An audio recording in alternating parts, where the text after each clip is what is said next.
আমরা হচ্ছে পরিমাণগত রসায়নের লাস্ট ক্লাস হচ্ছে সমতাকৃত সমীকরণ বের করছিলাম। টোটাল কয়টা? একটা, দুইটা, তিনটা, চারটা সমতাকৃত সমীকরণ আমরা পাইছিলাম। এখন আমাদের কাজ হচ্ছে এই চারটা সমতাকৃত সমীকরণ যে আমরা বের করলাম, আমাদের কাজ হচ্ছে এই সমতাকৃত সমীকরণগুলা বের করে এগুলার মাধ্যমে আমরা সিকিউ কিভাবে আসে এটা দেখব। তো এটা হচ্ছে আমাদের ফার্স্ট সিকিউ। গ নাম্বার দিয়ে লেখো, 1 ও 2 নং পাত্রের দ্রবণ ব্যবহার করে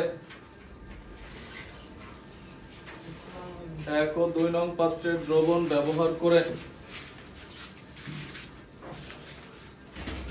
1 ও 2 নং পাত্রের দ্রবণ ব্যবহার করে 1 ও 2 নং পাত্রের দ্রবণ ব্যবহার করে লোহার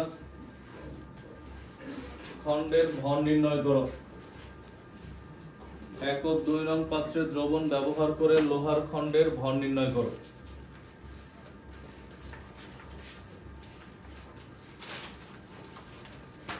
ঘ নাম্বার, 1 ও 2 নং, ঘ নাম্বার 1 ও 2 নং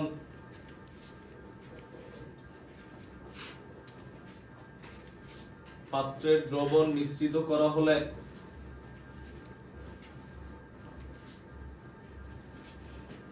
সংঘটিত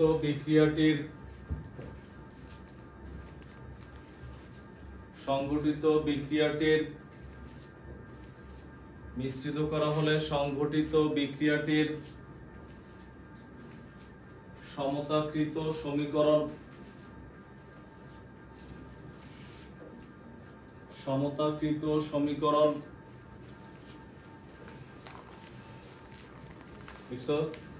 সংঘটিত বিক্রিয়াটির সমতাকৃত সমীকরণ জারণ বিজারণের মাধ্যমে বিশ্লেষণ করো।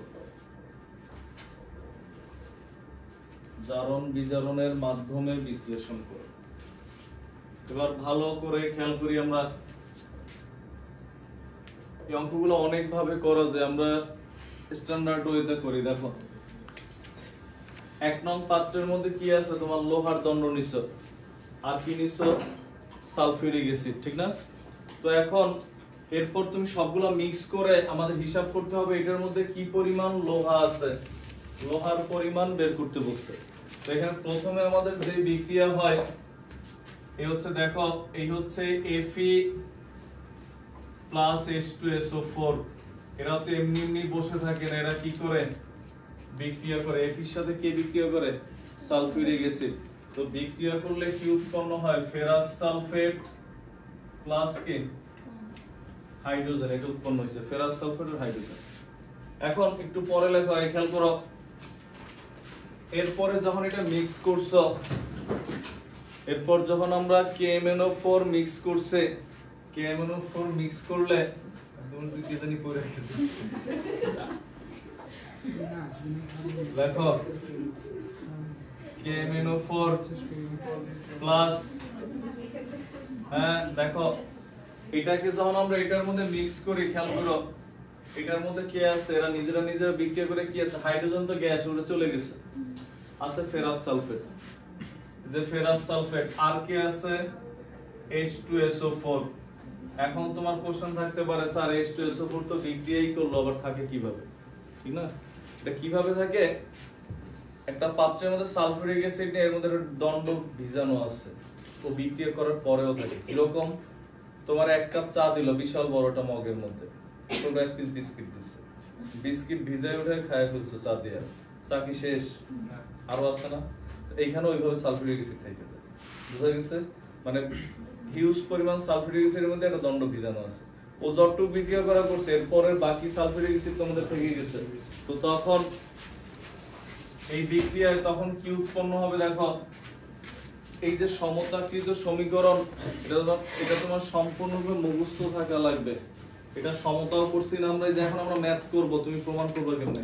প্রমাণ করার জন্য তো অনেক সময় লাগবে না? এরপর আবার তোমার প্রমাণ হবে কিনা এটা তো সিউরিটি নেই, কারণ তুমি তো ভুলই করবে।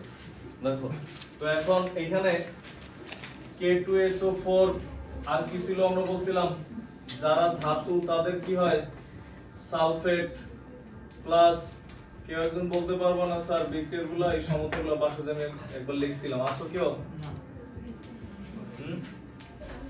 লিখছিল দেখো তো এখন এটা ছিল আমাদের বিক্রিয়া এক নাম্বারটা কিন্তু সমতায় যে এইভাবে তোমার ম্যাথ করার সময় এটা 2 ছিল এটা 10 এটা 8 এটা 2 5 8 কারো যদি মনে হয় যে স্যার আমি সমতা ভুল করব কিন্তু নাম্বার পাইতে চাই তাও বাবা কিছুটা বাবা কিরকম উৎপাদের সমতা ভুল হলেও সমস্যা নেই এগুলা আমাদের বিক্রিয়ায় দরকার হয় না মানে ম্যাথে আমাদের দরকার হয় শুধু বিক্রিয়ক আরো যদি সহজে বলি এসিড ছাড়া যে বাকি দুইটা আছে এই দুইটা দরকার হয় কারণ আমাদের KMnO4 এর মান দেয়া আর Fe এর মান বের করতে বলছে তো এই KMnO4 আর হচ্ছে FeSO4 তো এইখান থেকে আমরা এরকম লিখতে পারি দেখো অতএব 2 মোল KMnO4 দ্রবণ এটা 2 মোল এটার কয় মোলের সাথে বিক্রিয়া করে 10 মোল FeSO4 দ্রবণ বুঝছি আমরা এটার 2 মোল সমান এটার কয় মোল 10 মোল বুঝছি আমরা বা তোমার এখানে মোল না লিখলেও চলে দ্রবণ না লিখলেও চলে তুমি শুধু এটা লিখলেও হয় যে 2 মোল KMnO4 সমান সমান কত 10 মোল এত এরপর আমরা যদি লিখি দেখো বা 1 মোল 2 দিয়ে কাটাকাটি করো তাহলে কত হয় KMnO4 ভালো করে বুঝো অঙ্ক কিন্তু শেষ প্রায় 5 মোল Fe2+ লাক্সিনি ঝামেলা স্যার FeSO4 ছিল Fe2+ কেন আমাদের বের করা লাগবে কি Fe না তো Fe বের করা মানে কি দেখো ফেরাস সালফেট ভালো করে বুঝো আগে এটা রাফ Fe2+ প্লাস SO4 2- এটা 1 মোল ভাঙলে এটা পাই কতটুক তার মানে এটার 5 মোল সমান এটার কয় মোল লেখা যায় 5 মোল লেখা যায় জোড়া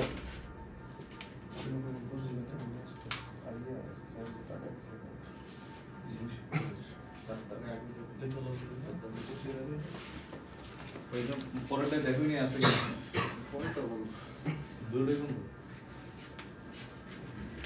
দেখো 1 মোল KMnO4 দ্রবণ = 5 মোল বুঝছি কিভাবে আসছে এটা 1 মোল ভাঙলে তো এটা 1 মোল পাই তাহলে এটা 5 মোল হলে এটা কয় মোল 5 মোল এরপরে আমরা আসি দেখো বা প্রত্যেকটা লাইন বোঝা লাগবে তোমার 1 মোল সমান সমান কেউ একজন এরকম লিখলো এটা ভুল না সঠিক বললো এটা ভুল হতে পারে দেখো এত মিলিলিটার 1 মোলার KMnO4 দ্রবণ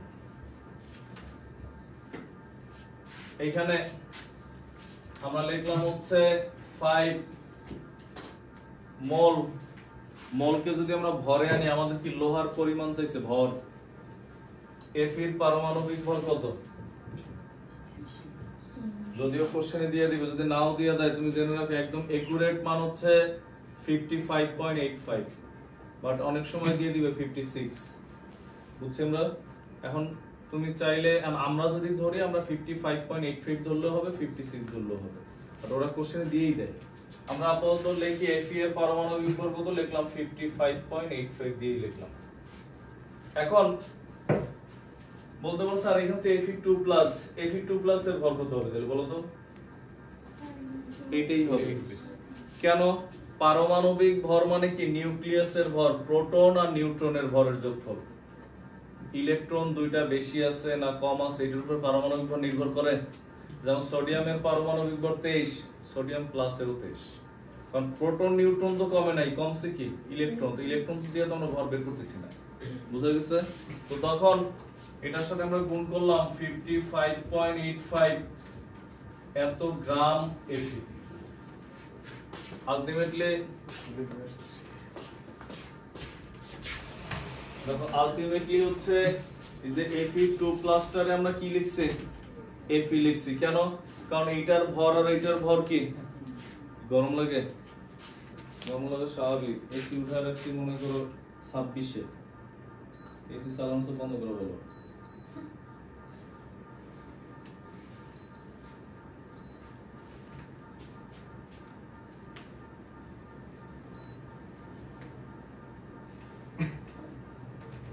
দেখো Fe2+ এর ভর কত এটা আমরা বুঝছি আমরা এই লাইন থেকে এই লাইন বুঝছো তো। এখন এই যে Fe2+ থেকে এটা বোঝা গেছে না, এরপরে কত হচ্ছে এইটা আসলে কেমনে আমরা জানি এরকম মোল সংখ্যা বা ঘনমাত্রা ইকুয়াল টু কি ছিল n/v, আমরা এরকম পড়ছিলাম মোল সংখ্যা বাই আয়তন, ঘনমাত্রা সমান সমান মোল সংখ্যা বাই আয়তন, বা r গুণন করলে n ইকুয়াল টু কত v * s। হ্যাঁ, তো এখন যদি এইটাই হয় n এর মান যদি হয় 1 মোল, 1 মোল মানে কি তাহলে কত ইনটু কত হবে 1 মোল সমান সমান, যেমন তুমি এরকম লেখো, আমরা যদি এরকম লিখি ঘনমাত্রা হচ্ছে 1 মোল পার লিটার, এরকম লিখলাম ঘনমাত্রা। এটার মানে কি, এটার মানে হচ্ছে দেখো এইখান থেকে যে আমরা বলি 1 মোল, মোল সংখ্যা ইজ ইকুয়াল টু, তার মানে এটা 1 হবে কখন আয়তনের মান 1 লিটার ইনটু s এর মান কত 1 মোলার, দুইটা গুণ করলে কত আসে 1ই আসে না। তো 1 লিটার এটা যদি মিলিলিটারে নেই তাহলে কত হবে 1000 মিলিলিটার। তুমি বলতে পারো স্যার মিলিলিটারে কেন, মান কিসে দেয়া মিলিলিটারে, কারণ প্রচলিত ভাবে মিলিলিটারই চলে আসতেছে অনেক আগে থেকে। তো এখন এই যে 1 মোলের পরিবর্তে তখন আমরা লিখছি 1000 মিলিলিটার ইনটু 1 মোলার, এই যে এই জিনিসটা বুঝছি আমরা কিভাবে লিখছে সমান সমান এত গ্রাম Fe। এরপরে এবার তো ঐকিক নিয়ম, কত একে কত তাহলে 1 মিলিলিটার 1 মোলার KMnO4 দ্রবণ, তিনটা সমান চিহ্ন কেন, কারণ এই পাশের এই পাশ কোনোদিনই সর্বসম না, অভেদ চিহ্ন যে কোনো একদিকের বিবেচনায় সমান। 1000 এত একে কত তখন 1000 দিয়ে ভাগ না, 55.85 ডিভাইডেড 1000 এত গ্রাম Fe। এরপর অতএব আর কত থাকে তাহলে, কততে দেয়া ছিল দেখো তো 400 মিলিলিটার আর কত 0.2 মোলার। তুমি তো এটা জানো যে একের পরে যা হয় ওটা দিয়ে কি গুণ না, ঐকিক নিয়ম, একে আসলে ভাগ, যখন 50টা পেন্সিলের দাম 100 টাকা, একটার কত 100 দিয়ে ভাগ, 20টার কত 20 দিয়ে গুণ, তাই না। তো তখন এত মিলিলিটার এত মোলার KMnO4 দ্রবণ, নিচে 1000, 5 ইনটু 55.85 ইনটু 400 ইনটু কত 0.2 এত গ্রাম Fe। এইখানে তুমি দুইটা সমান চিহ্ন দিতে পারবা, কারণ কি এটার তো এই পাশ নাই, এটার এটা তো সেম, বুঝছি আমরা। কত আসে দেখো তো, হিসাব করলে কত আসে দেখো,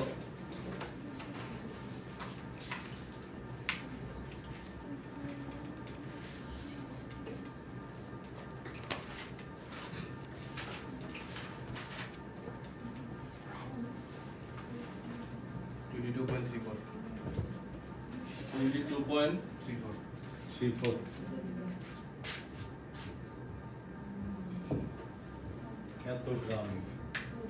তার মানে কি আমরা যে লোহার পরিমাণ পেয়ে গেছি, যত 1 নং পাত্রের লোহার পরিমাণ কি এত গ্রাম, বুঝছি আমরা অঙ্ক। অঙ্ক কিন্তু ছোট, যাদের উঠানো হয় না তাড়াতাড়ি উঠাও।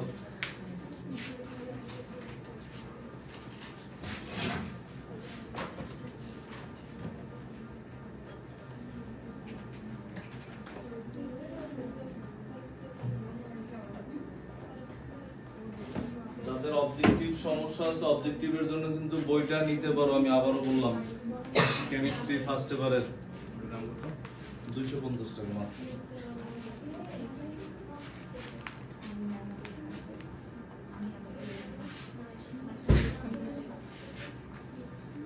এবং টপিকস অনুযায়ী দাও তো, শুধু টপিকস পড়ে ওগুলো পড়ে যাবে, ইনশাআল্লাহ সব কমন আসবে।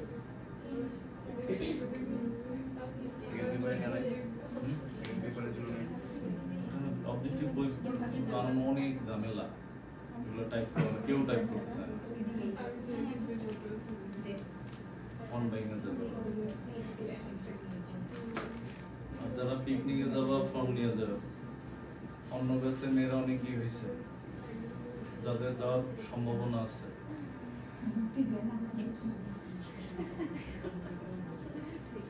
রিমি আদি বাবা কিন্তু পিকনিকে দেখতে পারে আমার আমার তো বলতে স্যার সম্ভাবনা আছে দেখি না ওরা আর কি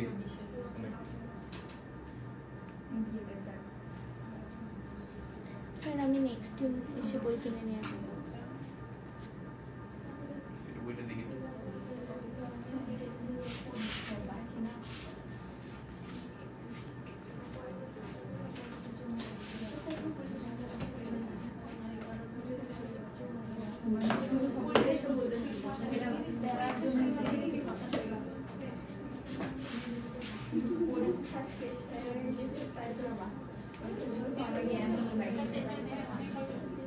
লেখো তাদের লেখো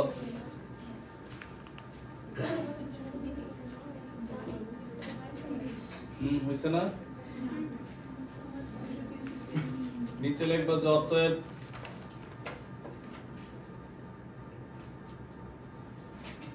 এক নং পাত্রের লোহার পরিমাণ 22.34 গ্রাম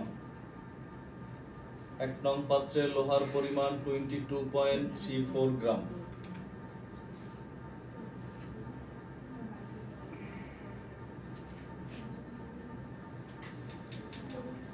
আমরা পরের সিকিউ লিখে আসি এখানে দেখো যে লাল বক্স করা এটা হচ্ছে আমাদের সিকিউ এরিয়া দেখো পরের উদ্দীপক লেখো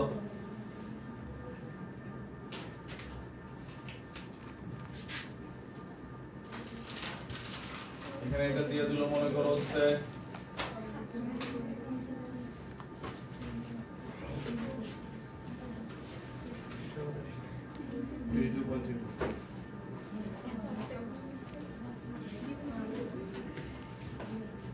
লোহার নমুনা 30 গ্রাম মানে এটা কি এখানে এরকম উদ্দীপক দিবে তোমার যে মনে করো যে কোনো একটা সেতু নির্মাণের জন্য তুমি দুইটা দেশ থেকে লোহা আনতেছো মনে করো একটা আনতেছো হচ্ছে তোমার লোহা উৎপাদনে আমেরিকা ব্রাজিলের হচ্ছে অনেক আগানো আমেরিকা থেকে আনতেছো আর একটা আনতেছো মনে করো নোয়াখালী থেকে হ্যাঁ এরপর বলবে যে কোন জায়গা একটা নমুনা আনছো নমুনা এনে নমুনা অল্প পরিমাণ এবার তুমি ল্যাবে টেস্ট করে দেখলা কোনটা লোহার হচ্ছে লোহার আকরিক নমুনা মানে ভেজাল যুক্ত লোহা হিসাব মনে করে এটারও 10 গ্রাম এটারও 10 গ্রাম তুমি পাইলে এটা 10 গ্রামের লোহা পাইছো 2 গ্রাম এটা 10 গ্রাম পাইছো লোহা 6 গ্রাম তাহলে কোনটা কিনবা তুমি ওটা তো তোমার লাভজনক তখন এটা বলবে যে সেতু নির্মাণে তুমি কোন স্থানের লোহা যাচাই করবে গাণিতিকভাবে বিশ্লেষণ করে তার মানে কি তখন লোহার বিশুদ্ধতার পরিমাণ বের করা লাগবে যে লোহার বিশুদ্ধতার পরিমাণ কত পার্সেন্ট আবার এমন হইতে পারে এখানে আমেরিকা থেকে আনছো তুমি মনে করো 200 গ্রামের লোহা পাইছো 80 গ্রাম আর নোয়াখালী থেকে তোমার দিছে 10 গ্রাম 10 গ্রাম লোহা পাইছো 9 গ্রাম শতকরা বের করে দেখা লাগবে কোনটা থেকে তুমি বেশি পাও অনুপাত হিসাব করবে অনুপাত হিসাব করবা কিন্তু শতকরা হিসাব করবে ওইটাই তো অনুপাতিক হিসাবে চলে আসে তো এখন যার শতকরার পরিমাণ বেশি আর তুমি পরীক্ষায় তুমি মনে করো 20 পাইলা আর একজন 9 পাইছে তার মানে ভালো স্টুডেন্ট কে তুমি বলতে পারবা না কারণ কি তুমি 100 তে 20 পাইছো আর একজন মনে করো 10 এ 9 পাইছে তখন তোমার শতকরা হিসাব করা লাগবে কে বেশি পাইছে বুঝছি আমরা 10 এ 9 পাওয়া মানে সে 90% পাইছে আর তুমি 20 পাইছো মানে কি 100 তে 20 তুমি 20% নাম্বার পাইছো তো কই 90% আর কই 20% বুঝছি আমরা তো কোনটা উত্তম বা ভালো এটার জন্য আমরা কি করব শতকরা এটা উদ্দীপক লোহার নমুনা দেয়া আছে 30 গ্রাম যদি কথা বলো তাহলে অনেক কিছু লেখা লাগবে কথা না বললে অল্প লিখলে হয়ে যাবে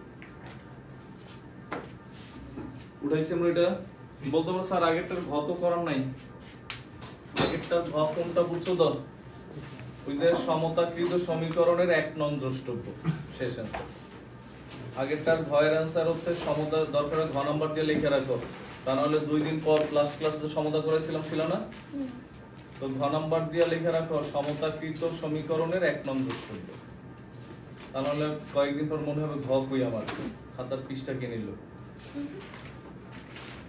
সমতাকৃত সমীকরণের 1 নং দ্রষ্টব্য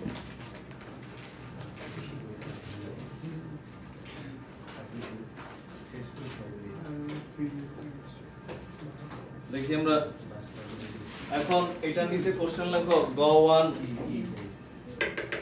দীপক দিতে লেখো নি দীপক লেখো গ1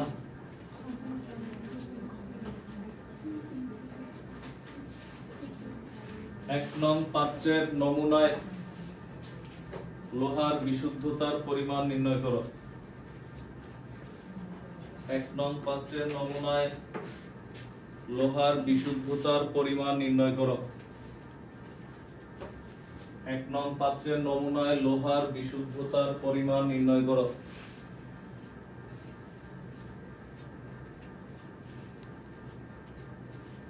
গ2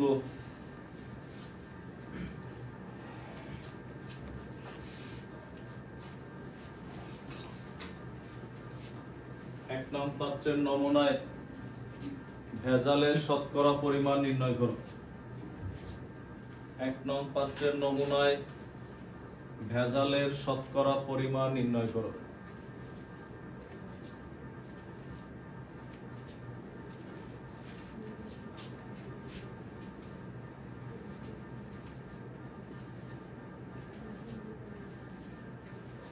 বুঝছো? এরপরে লেখা হচ্ছে এক নং এর নমুনাটি অ্যানালার কিনা গাণিতিকভাবে দেখাও। হ্যাঁ, গতে এক নং এর নমুনাটি অ্যানালার কিনা। 99% অ্যানালার কি? কত পার্সেন্ট? 99% বা তার বেশি। এক নং এর নমুনাটি অ্যানালার কিনা গাণিতিকভাবে বিশ্লেষণ করো। এক নং এর নমুনাটি অ্যানালার কিনা গাণিতিকভাবে বিশ্লেষণ করো। এরপর লেখো ঘ নাম্বার। ঘ নম্বরে লেখো 2 নং এর মধ্যে অম্লীয় H2S যোগ করা হলে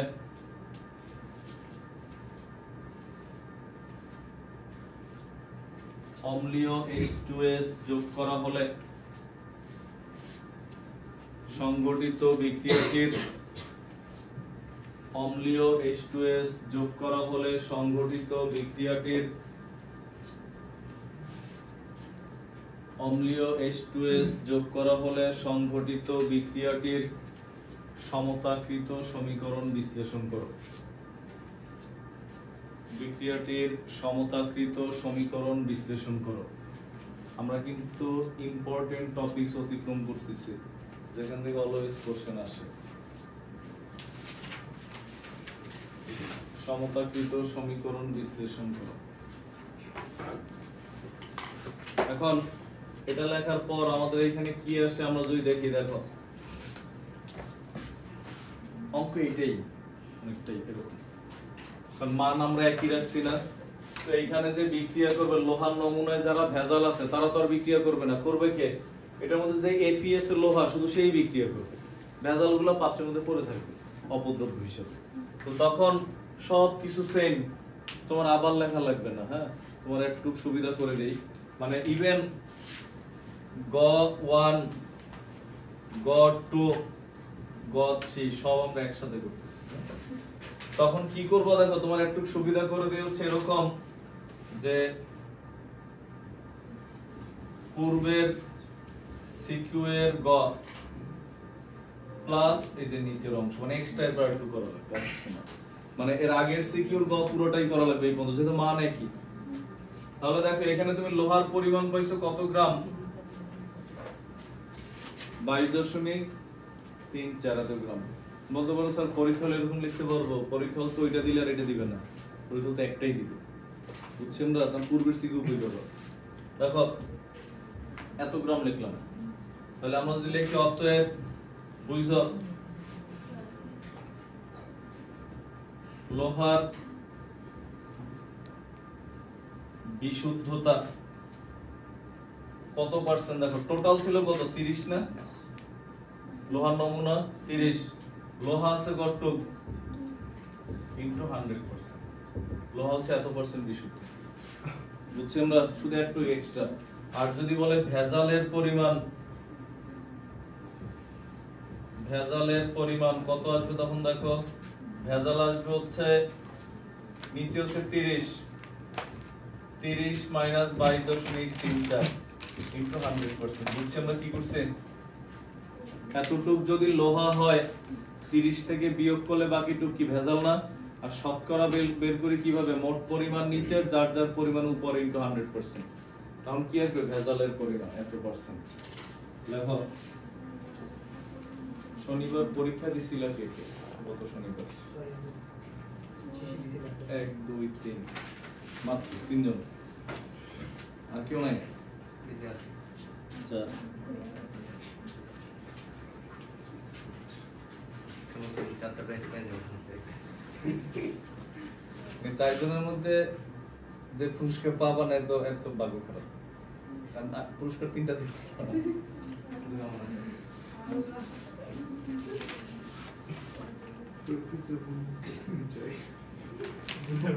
এখন কি করবা? যখন দেখবা যে কেউ আসবে না গ্রুপে, দেখবা যে ঝড় বৃষ্টি, তখন পরীক্ষা আসবে, তাহলে সবাই পরীক্ষা দিতে আসবে।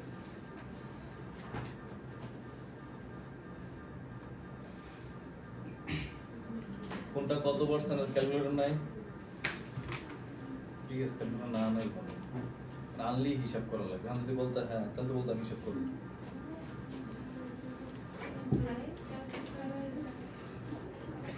আর এটা যদি 99% না আসে, তার মানে কি এটা কি না? অ্যানালান না। বুঝছি আমরা?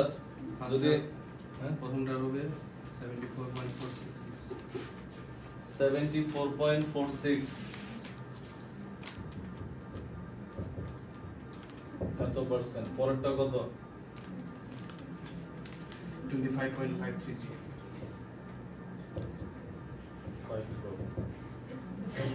কত পার্সেন্ট? বুঝছি আমরা आंसर?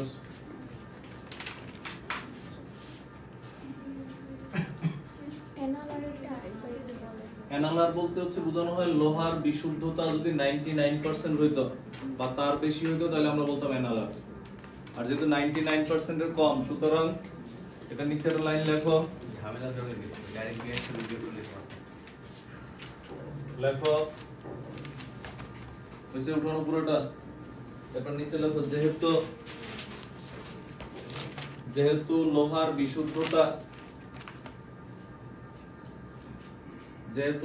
বিশুদ্ধতা 99% অপেক্ষা কম, সুতরাং এটি অ্যানালান নয়। 99% অপেক্ষা কম, সুতরাং এটি অ্যানালার নয়। সুতরাং এটি অ্যানালান নয়।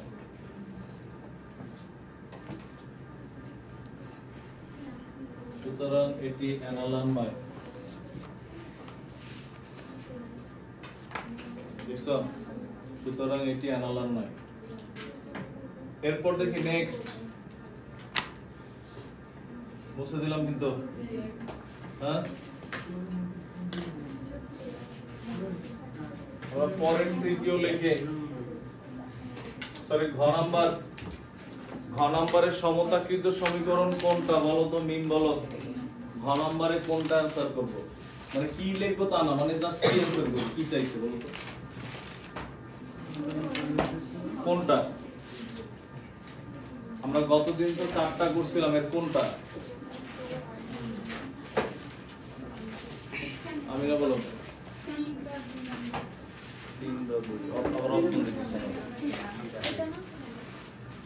H2S আছে কোনটা? এটা বুঝছেন? কয় নাম্বার? এটা 2 নাম্বারটা মনে হয়। বুঝছেন? আমরা সবগুলো নাম্বার দিয়ে রাখছিলাম না বক্সগুলোর নিচে নিচে? এটা ছিল 2 নাম্বারটার প্রমাণ।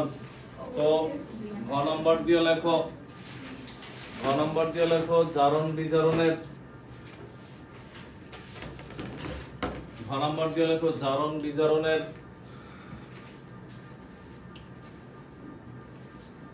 সমতাকৃত সমীকরণের, জারণ বিজারণের সমতাকৃত সমীকরণের, জারণ বিজারণের সমতাকৃত সমীকরণের 2 নং দ্রষ্টব্য। শেষ।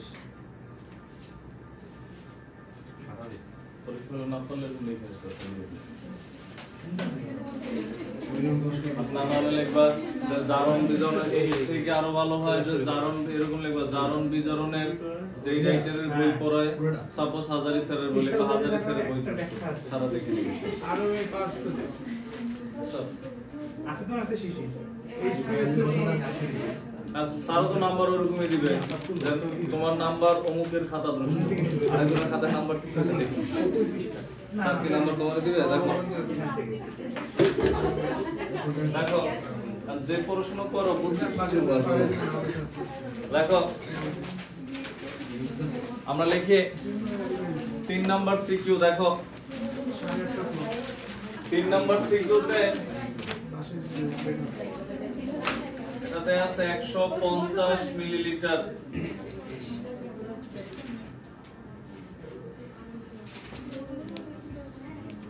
লেখো এটা উদ্দীপক উঠাও লোহার খন্ড তামার খন্ড দেন তামার সমতাকৃত সমীকরণ আগে তো আসেনি আসছো লেখো তুমি তামা সিলভার স্বর্ণ সবই চাইতে পারো কিন্তু আসো না আসলে চাইতাম না আসো না কেন এমনি এমনি না স্যার পরীক্ষা ছিল পরীক্ষা থাকলে আসি 18 পরীক্ষা ছিল বলা যাবে সিটিটিটি পরীক্ষা থাকবে লেখো হ্যাঁ পিছনে ফিল থেকে দেওয়া আছে স্যার আমরা লিখি গ নম্বরে লেখো আর বিশাল ভালো লেখো হচ্ছে 1 নং এর লেখো 1 নং এর 25 ml গ 1 নং এর 25 ml দ্রবণের মধ্যে 1 নং এর 25 ml দ্রবণের মধ্যে 2 নং এর 2 নং পাত্রের দ্রবণ 2 নং পাত্রের দ্রবণ 2 নং পাত্রের দ্রবণ মিশ্রিত করে 1 নং পাত্রে বিদ্যমান লোহার পরিমাণ নির্ণয় করো 1 নং পাত্রে বিদ্যমান লোহার পরিমাণ নির্ণয় করো মিশ্রিত করে 1 নং পাত্রে বিদ্যমান 1 নং পাত্রে বিদ্যমান লোহার পরিমাণ নির্ণয় করো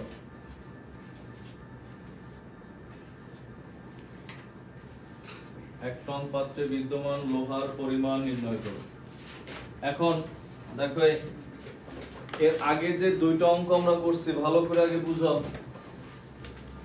এটার কি কোনো আয়তন দেয়া ছিল কোন আয়তন দেয়া ছিল না এখন যদি বলে এটার আয়তন 100 তাহলে 100 এর জন্য 100 এটা এত গ্রাম লোহা আছে যদি বলে এটার আয়তন 500 500 তেই এটা এত গ্রাম লোহা আছে বুঝছি আমরা এখন কোনো আয়তন তো দেয়া ছিল না এই আয়তন তো কোনো কাজেও লাগে নাই লাগছে এর আগের অঙ্কে লাগে নাই যেহেতু আগের অঙ্কে আয়তন দরকার হয় নাই তো এখন আমাদের বলছে কি এটা 150 ml থাকুক 150 ml এর কি এটার মধ্যে যোগ করতে বলছে না বলছে 1 নং পাত্রের 25 ml আলাদা নিয়া মানে এইখান থেকে আমরা এটা থেকে আগে কত ml নিছে এটার মধ্যে এটা যোগ করতে বুঝছেন আমরা তাহলে এই যে লোহাটা পাইলাম এটা 1 নং পাত্রের কত ml হতে 25 ml হতে কারণ যদি বলো 30 ml এর মধ্যে তার মানে 30 ml তো এটা বেশি মানে যত ml বলবো তত ঐকিক নিয়ম 25 ml হতে লোহা পাইছে এত গ্রাম তাহলে 150 ml কত আছে বিশেষ বুঝছি আমরা কারণ আমাদের এই আয়তনটা কিন্তু কোনো কাজেই দরকার হয় না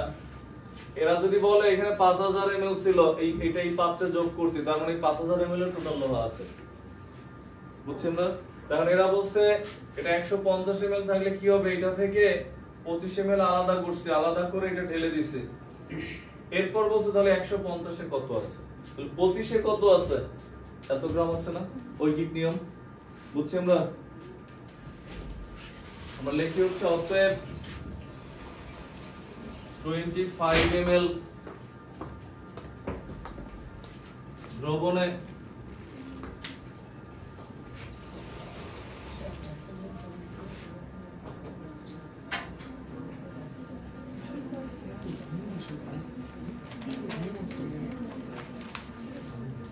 লবণ মাঝারি সাদা বাদাম।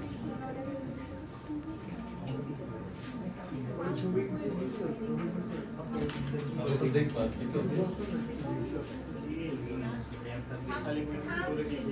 হারাও না এটা দিয়ে বানানো লাগবে না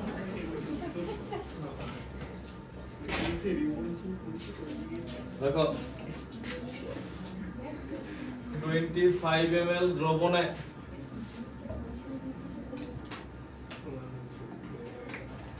বিদ্যমান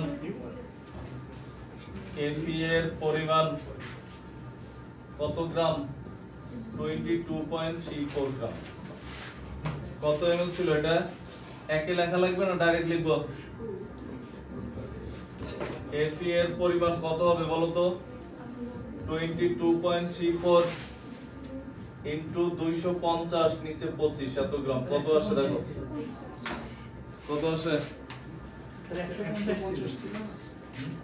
ও 250 এসে বলছে কত আসে দেখো 134.04 এত গ্রাম এটা হচ্ছে এটার आंसर বুঝছেন তো আগেকার সব অঙ্ক কি আগে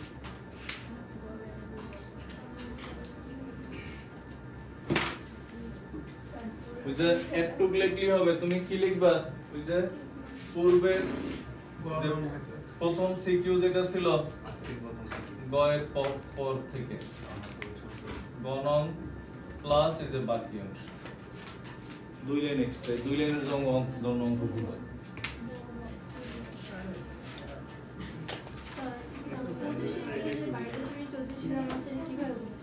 কোশ্চেনে বলে দিছে যে এই পুরোটা ঢেলে দিছো কততে 25 এ দেখো গ নাম্বার পড়ো পুরোটা ঢালছো কততে তার মানে 25 ml এর মধ্যে হচ্ছে কি তো লোহা একটু পাইছে তাহলে ওইটার 150 দিলে কত হবে দেখো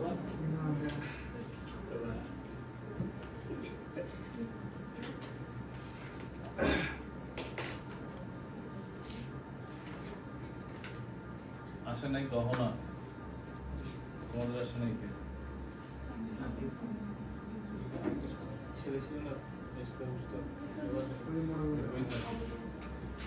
মুভি না শোনা মুভি দেখলে হবে ইংলিশ দিছে না দুই দিন পর কি পাইছেন কোলাবেনা স্যার ই হয় তুমি মনে করো যে স্যারের কাছে করো তুমি আগে এক সপ্তাহ 7 দিন ক্লাস করলা ক্লাস করার তোমাদের ম্যাথস করতে ওইখানেই করবো আর ম্যাথস থাকলে তখন চলে যাবে কিন্তু এই স্যারের কাছে 15 দিন ওই স্যারের কাছে 1 মাস ওই স্যারের কাছে 10 দিন এরপর দেখা যায় দিন শেষে 6 মাসে তুমি 12 জন স্যারের কাছে করে তুমি কিছুই পারো না যে স্যারের কাছে করে একজনের কাছে করে না তাহলে করতে হবে আরে এটা হবে এটা তুমি যেখানেই করো যেমন আমার কাছে করো তো তা না অন্য যেখানে করো ওইখানে কারণ তুমি দেখা গেছে এক জিনিস 6 বার পাবা যেমন এক স্যারেরই এক ক্লাস থেকে আরেক ক্লাসে গেলে তোমার পড়া মিলে না তো সেখানে এক স্যারের কাছে আরেক স্যারের কাছে গেলে পড়া মিলে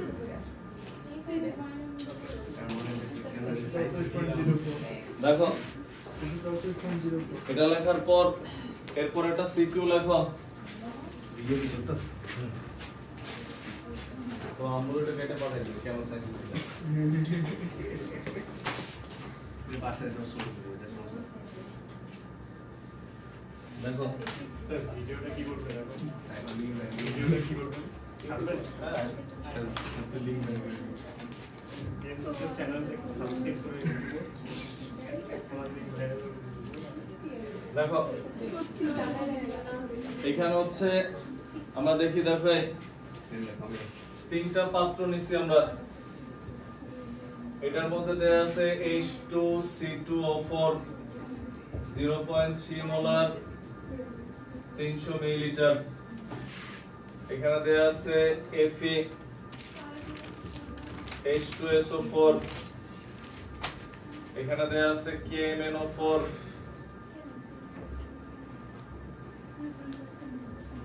0.1 মোলার এটা দেয়া আছে 1 নং পাত্র 2 নং পাত্র 3 নং পাত্র এটা উদ্দীপক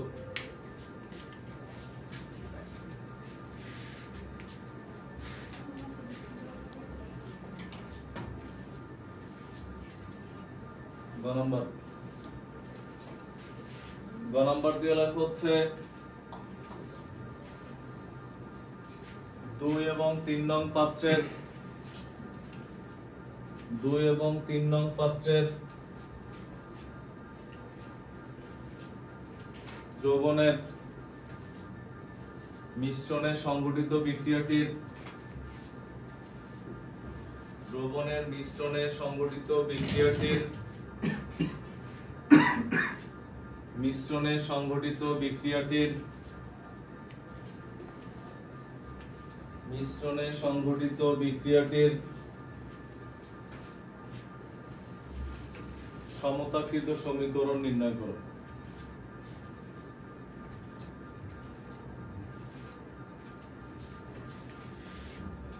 সমতাকৃত সমীকরণ নির্ণয় করো। ঘ নম্বর দিয়ে লেখো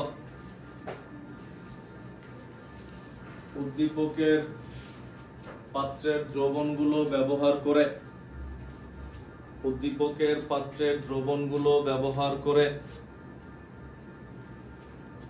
লোহার পরিমাণ নির্ণয় করো। উদ্দীপকের পাত্রের দ্রবণগুলো ব্যবহার করে লোহার পরিমাণ নির্ণয় করো। লিখছি আমরা পাত্রের দ্রবণগুলো ব্যবহার করে লোহার পরিমাণ নির্ণয় করে। এর মধ্যে দেখো তো গ নাম্বারটা কোন নিয়মে কোনটা সমতাকরণ কোনটা আমরা কিন্তু বেশি পড়ি নাই, সমতাকরণ 4টা পড়ছি, আরো কিন্তু আছে 6 আরো 8টা বাকি, বা 4টারই অঙ্ক করতেছি। সমতাকরণ এটা কোনটা বলো তো? ইভেন এই ম্যাথগুলো শেষ হইলে এই চ্যাপ্টার প্রায় শেষের দিকে, ম্যাথ সিকিউ গুলো আর ওই সমতাগুলো শেষ হলে এরপর অল্প হালকা টপিকস আছে। 1 নাম্বারটা না গয়ের অ্যানসার লেখো।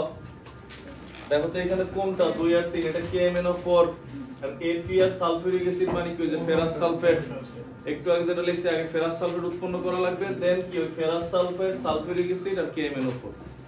এটা হচ্ছে লিখে রাখো সমতাকৃত সমীকরণের 1 নং দ্রষ্টব্য। কিন্তু ফার্স্টে কিন্তু এই বিক্রিয়া লেখা লাগবে। ফেরাস সালফেট তো দেয়া নাই, প্রথমে আগে বিক্রিয়া করে তোমার কি লিখে নেওয়া লাগবে, FeSO4 প্লাস কি H2। এরপরে কি হবে, এই যে KMnO4 প্লাস কি FeSO4 প্লাস H2SO4। এই বিক্রিয়া তুমি এতবার লিখবা যে তোমার মুখস্থ হয়ে যাবে। ভাষায় যদি লেখো তাহলে এতবার হবে না। তো স্যার একটা কোশ্চেন করো। স্যার লেন্থ নামে যে লেন্থ নামে পারমাণবিক সংখ্যা 57 না, ওটা কি 4f কোন ইলেকট্রন যায়? তুমি তো ইলেকট্রন বিন্যাস শুরু করতে পারবে না এদের, তাই কারণ এদের ইলেকট্রন বিন্যাস তো এক ঘরে সবগুলা, দেখছো 57 থেকে 71 সবাই তো একই ঘরে। এখন যদি তুমি আলাদা আলাদা লেখো, আলাদা আলাদা লিখলে তো এদের ইলেকট্রন বিন্যাসে কি পাবা তুমি?